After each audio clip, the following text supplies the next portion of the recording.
YouTube, what it do? Man, it's been a minute. Hey, oh my God. Man, it's been like 4 months since I dropped the vid. It's crazy. I'm still out here, still doing the thing on the op, big OO status. We still out here, we still doing it. Probably been wondering where I've been, what I've been up to. Same old. Picking them up, dropping them off like a bad habit. Doing these loads, running these roads. Nothing much to it, just that. Make it look easy, but it's hard work. It's hard work for sure. You know what I mean? But I think what I'm video today, man, is gonna be about just an update. 1 year owner operator update with Lone Mountain Truck. That's what it's gonna be about. We got other stuff that I've done to the truck, you know, cancer removal, def delete. Yeah, had to get that done. Had to get the def up out of there, man. Had to get the def up out of there. And I would advise anybody who get a truck, get the def up out of there. If you got a reputable shop, you know. I'll make a video on that, about the def system and, you know, getting it deleted and all that other stuff. But today, this is just gonna be, like I just said, about 1 year owner operator with a Lone Mountain Truck. I think I reached the year, what is it, September? It's like middle of September. I got the truck last year in August, so about like a year and a month that I've had it. So far so good. It's been, the company itself has been pretty good. Like Lone Mountain, to say, you know. They've been pretty good. I don't really talk to them much. They probably call me once about one little thing, like a tax thing or something that I might have to pay at the end of the year, but it's not much. Other than that, I just make sure the $13.95 is in the account every month, around the 8th or the 9th, and then they take their money and then boom. I log into their portal sometimes, I check how much I owe. I really feel like I got in at the really good time, because the truck that I got, it was like $55,000, so it wasn't too expensive, you know. I think I got it with like 310,000 miles. It's at about, I don't know if y'all can see that. Oh shit, y'all can't. Damn. Well, I hope y'all can see that. I don't know, but yeah, it's at 556,000 now. So wait, yeah, damn, I got it at 310 or 410. No, I got it at 410. My bad. I was like, shit, hell no, I didn't put that many miles on it. I put like 120,000, something like that. Miles on that mug. And man, she runs like a charm. She pulls. We up here in PA. She pulled, you know what I'm saying, some used batteries. If anybody's ever done batteries, you know, the block and brace with the wood, getting the fucking nails out of the trailer is a hassle, but you know, that load's a heavy load. And she pulls it. She's doing me good, man. She's doing me good so far. No complaints. Everything's been pretty good. But what I will say is that certain things will go wrong with the truck. Alright, it's a used truck.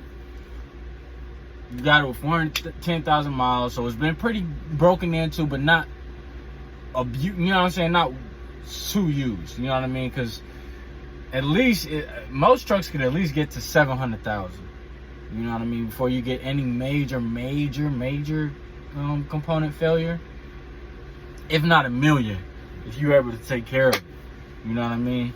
So I'm hoping I get her to at least 700,000. So that's at least like 2 more years, and then hopefully another 3 more years after that.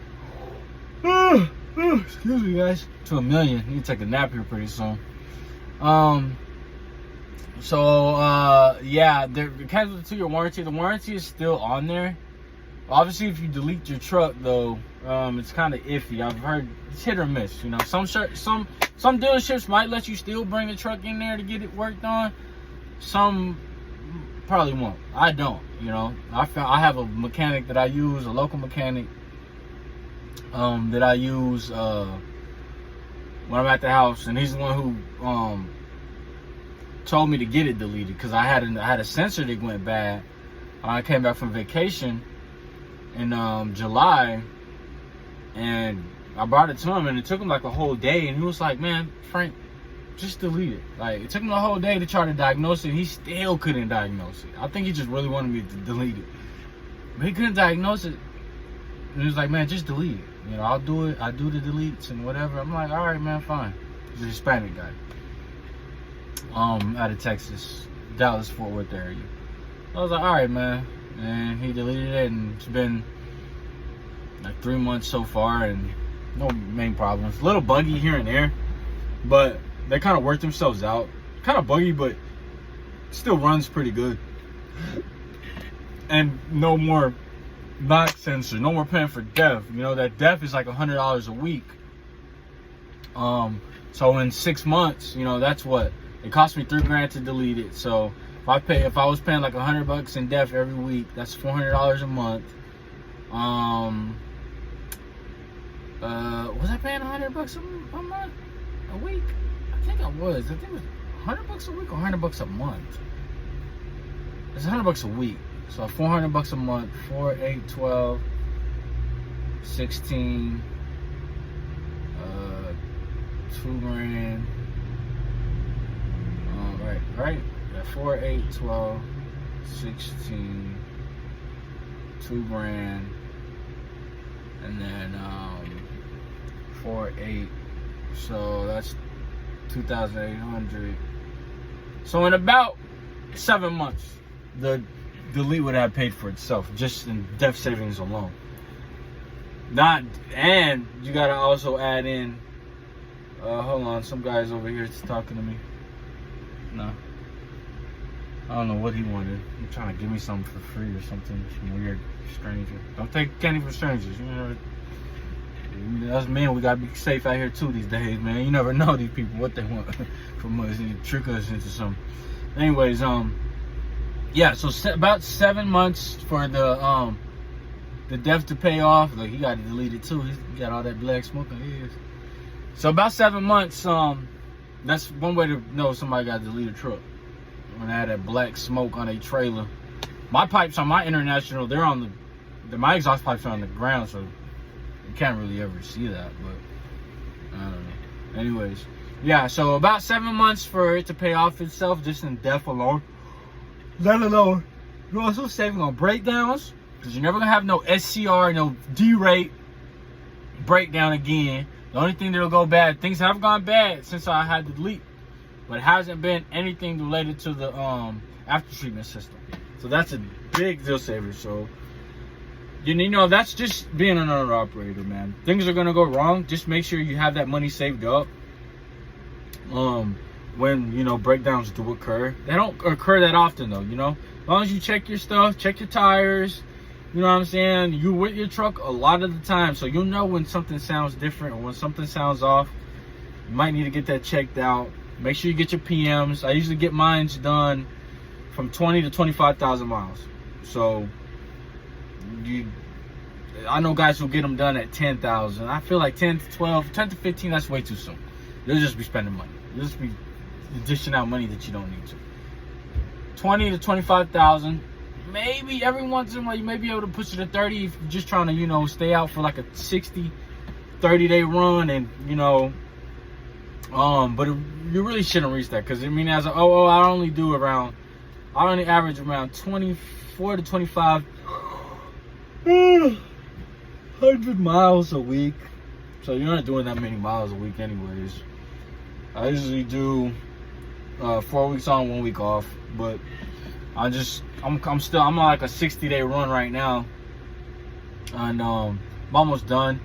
At the end of September, I'll go home for like a couple days. I'm trying to run it up, because really it kind of slows down usually after July for like 2 months, then it picks right back up during what is that?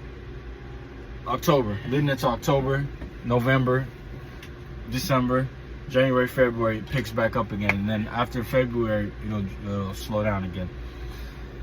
During the beginning or middle of winter. So yeah, guys. As long as you're getting your PMs and stuff done every 25,000 miles, and you're looking over your truck, you know, every other day, every once a day, you know, checking tires and stuff, you should be good to go. You know what I mean? But like I said, it's a used truck, so things will go wrong with it. So back to what I was saying, like with mine, the only thing I ever repaired on it was I repaired the DEF, I forget what it was called. I think it's called a liner. Especially the tube that goes into the DEF tank. There's these cords and wires that come out of it. There's a liner. I changed that last Thanksgiving. That was $3 grand. When I told my mechanic that, he was like, man, that was a $3 grand. You could have just bought it and deleted it. I was like, yeah, I know, but I didn't want to. And then I fixed that, and then it didn't give me a problem again until August, or was that July? Well, the end of July, because that's when that sensor came up when I came back from vacation, and then that's when I just finally got it deleted. I was like, screw it. My mechanic, he didn't want to diagnose it for real. He was like, man, just delete these things. I delete them all the time, and he does delete them all the time. Guys come from way far. I know a guy who came from Utah. I met him at the shop one day. He was like, man, I came from Utah to get it deleted. I was like, damn, from Utah? I was like, yeah. All right, man. All right, I'll trust you. Because, you know, it is kind of a scary proposition, you know, getting it deleted. You heard the stories. You don't want to get a bad delete. It's mainly software, so it's not even a lot of mechanical job that they do and remove anything. They kind of just take out the filter, take out like the mesh of the filter so that the smoke can just breathe through straight. And then that's pretty much it. And then a lot of software stuff that they do on a computer. And they can do it remotely from the shop, you know. Yeah, so yeah, the $3 grand that I spent on the DEF the first time, I guess $3 grand to get it deleted. And then and this is trucking, and it's gonna happen as an owner operator, man. Sometimes you'll be going good, that's how you gotta make sure you save up. Like, but I still stand firm on my 30 grand maintenance fund. Now, once I hit that 30 grand, you don't stop putting money in, but you stop saving as aggressive.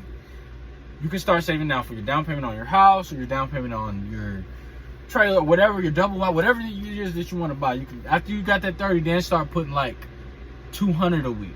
So I average about $29 to $3,500 a week, you know, doing those 2,500 miles. You know, that's what I average right now. So when I'm saving up, let's say I've got $20,000. Let's say I use 10 grand in my maintenance fund. Got it down to 10. I'll tell you how that happens. You know, like I said, anything can happen. You just never know. Then each week I get 2,700 again, or 2,900, or 3,700. I put in 2. Whatever's left over, if it's 7, if it's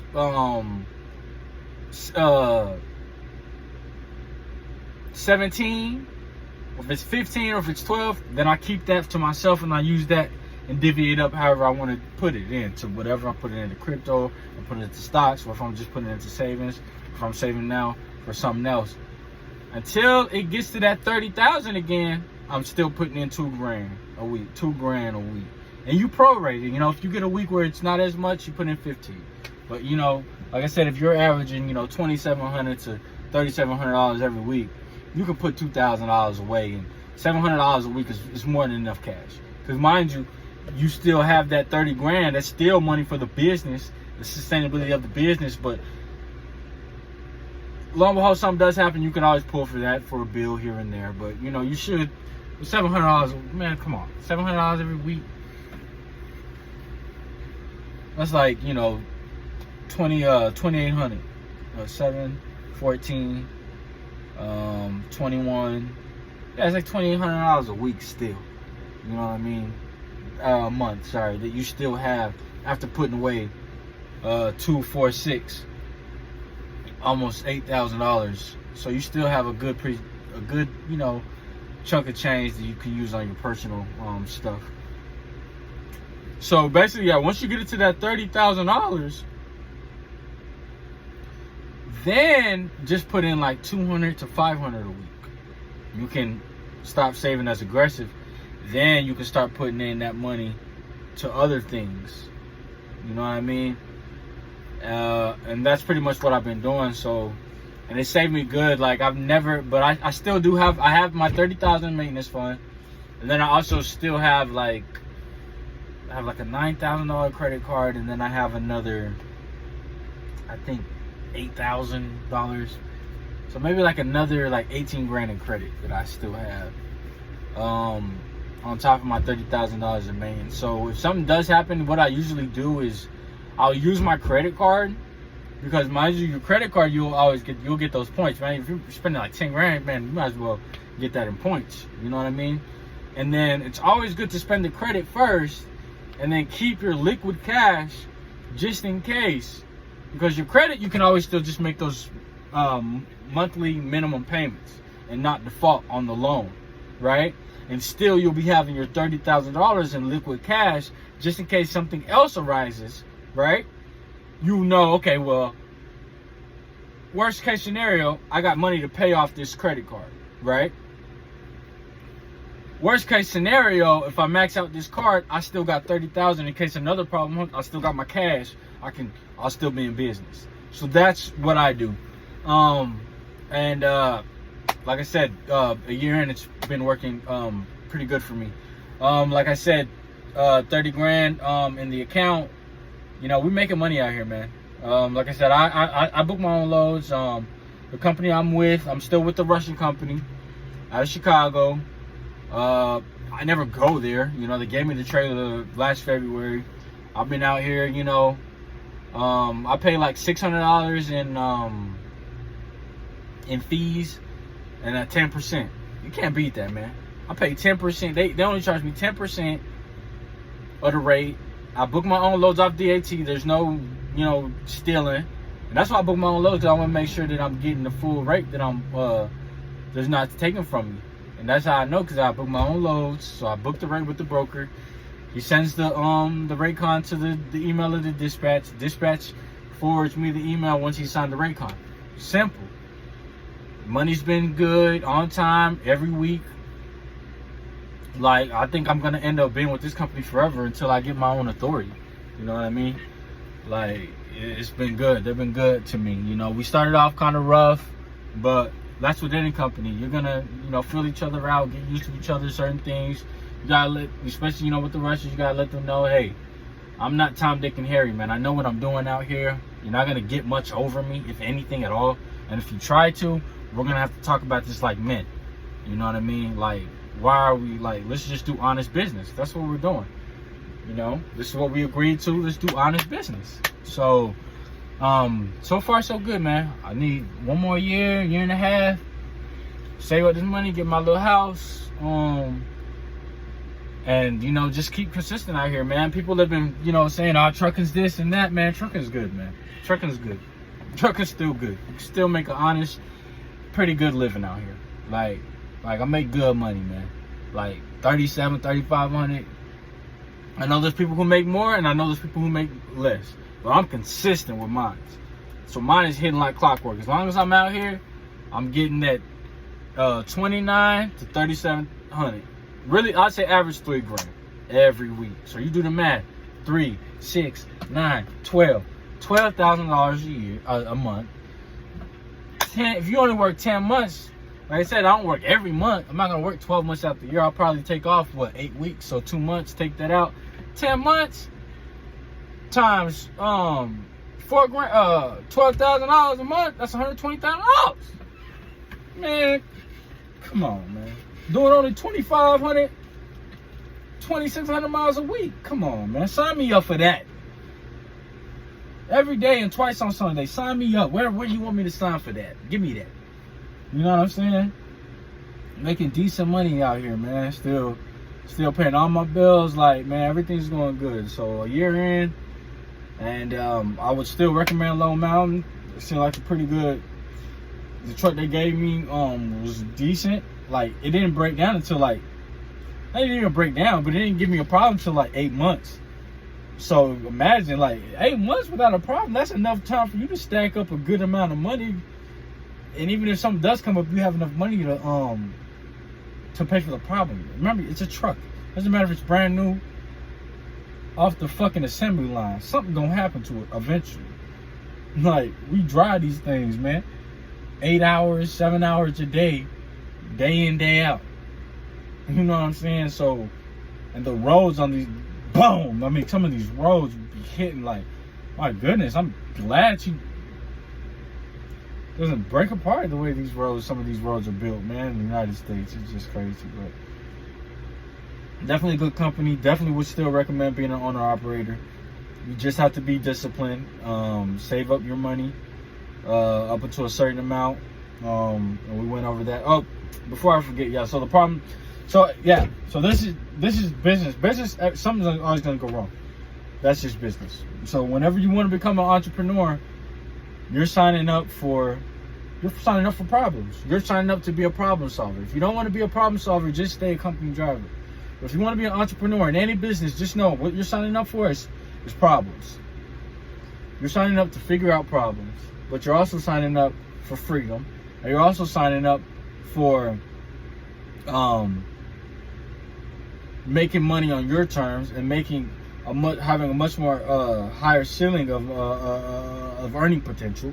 All right, and there's a lot of more stuff that comes with that, and we'll talk about that in other videos. But it's definitely still worth it, right? But problems will come up. But as long as you have the money to figure those out, you figure them out. Man, I've been broken down different places, all types of places, man. And you figure it out. You hop on Google. It's not that complicated. You hop on Google, look at the reviews, and you make a decision. All right, I'm gonna take it to this shop. You know, or man, I'll go over another video on all of my breakdowns that have happened to me and how I figured out. And I've gotten out of all of them. And that's why I'm a huge proponent of running a certain lane. Because once you run that certain lane, you kind of get used to the certain shops that are around that area. But if you're doing all this chicken with the head cut off running, for me personally, I don't like it. You know, I run a number of states, maybe like 8 or 9, 85, 95. Sometimes I'll hit the Midwest every once in a while. I got my little girlfriend in St. Louis, so every once in a while I'll get on 70, head through St. Louis, Iowa. And the ones I did that for a little while, it ain't that great of an area, if you ask me. The Midwest is overrated, especially if you start getting onto the 80 and the 90 towards east of 35, towards Chicago, Indiana. You start getting too many tolls. Now, if you stay on the 70, it's okay, but if you start getting on the 80 and 90, it's too many tolls. It's like, man, hell no. Give me back to 85, 95. There's barely any tolls. You know what I mean? That's the lane that I run over there, and I make it work. So sometimes that's the universe, and entrepreneurship will test you. It will test you.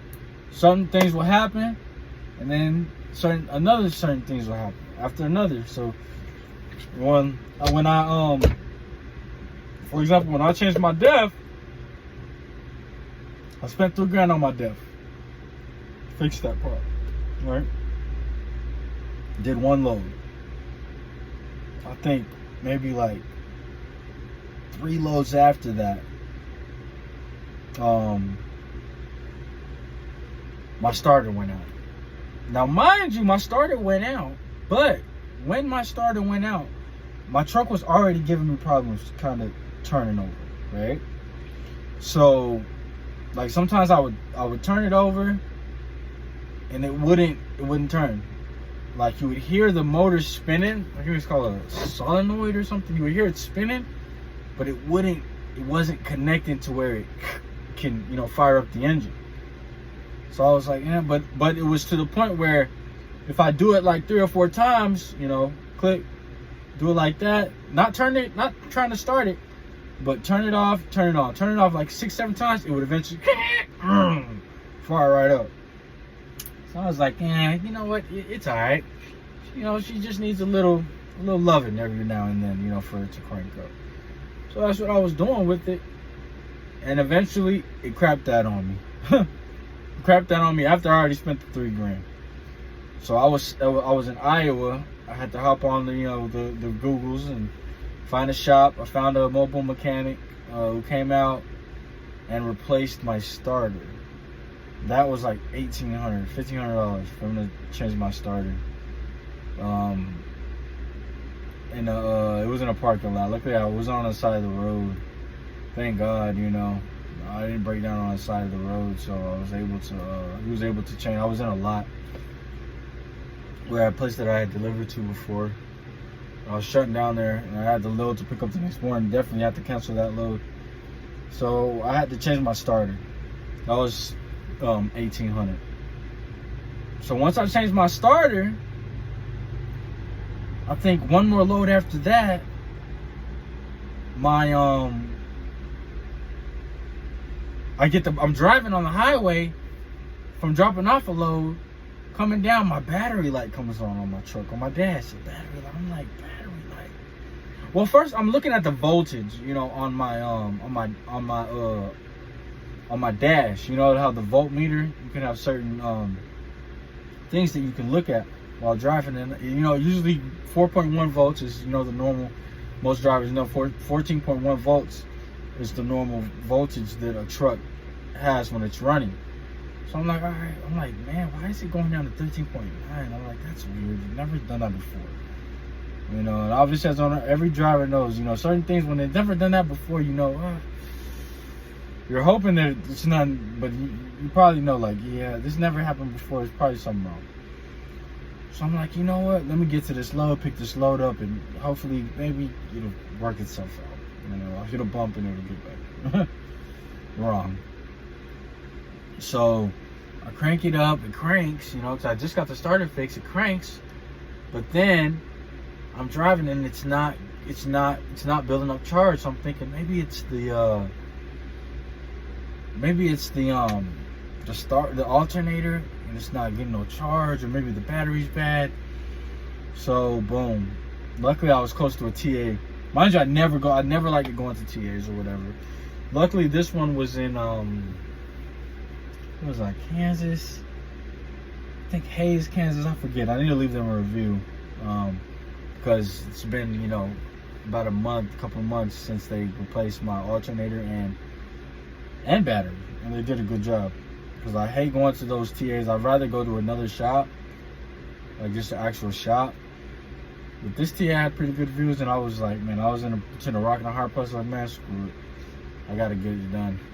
So I went there, and you know, the cable on my alternator was broken off. The bolt, there's a charging bolt that goes from the battery terminal to the alternator. It screws on. For some odd reason, that thing just snapped off the bolt. So there was no replacing the bolt or nothing. I had to get a whole new alternator. I got in that shop around like 2. They got the alternator up the street from Freightliner. They replaced it. Now that alternator made my batteries go out bad, so I had to end up getting the alternator changed and new batteries. I think that job costed me like $2,800 again. Mind you, why I'm on a 60-day run right now. So I've just I paid off everything, and then I've paid off everything in these 2 months. I think that everything in total is like $10,000, I think. On top of some other stuff that I had bought. It wasn't truck related. It was probably, I don't know what I ended up spending this other money on. But so far so good. And that's how problems can kind of chain up behind one another. And mine's did. But luckily, I had the money saved up to fix all those issues that I had, and business is going good, man. I've got her deleted. She got no more cancer. I got new alternator, new starter, new batteries. Like, she's running. She's ready to run right on through February. See how much we can stack. You know what I'm saying? But I'm gonna cut the video right here, guys. Like I said, man, it's nice talking to you guys again. I'll upload a video. I got a video on maintenance and repairs on the road, how I get through those. Also on DF delete, should you delete, the pros and cons to it. How to try to find a shop that can do them. and a couple more videos, guys. But yeah, that's my 1 year owner operator review. So far, so good. Nice talking to you guys, man. Peace, man. Be safe out there, man. Let's get this money, man. Hey.